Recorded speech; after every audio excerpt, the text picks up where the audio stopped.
In this video, I'm going to show you how to fix the Roblox player not responding on Windows 11.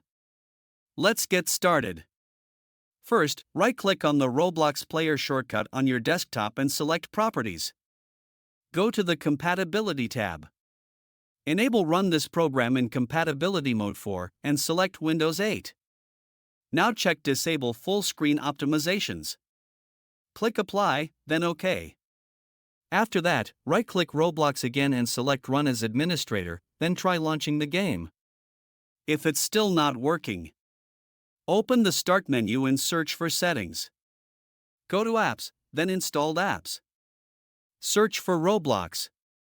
If you see the Microsoft Store version, blue icon, click the three dots and select Advanced Options. Scroll down and click Repair. Then click Reset and Confirm. Now try opening Roblox again.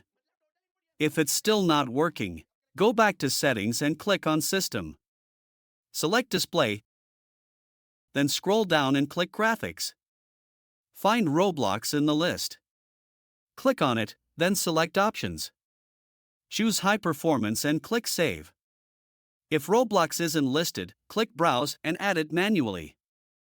If nothing works, try switching versions. If you're using the Microsoft Store version, uninstall it and download Roblox from the official website.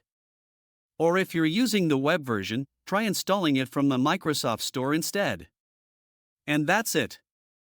If you find this useful, then consider subscribing and liking the video.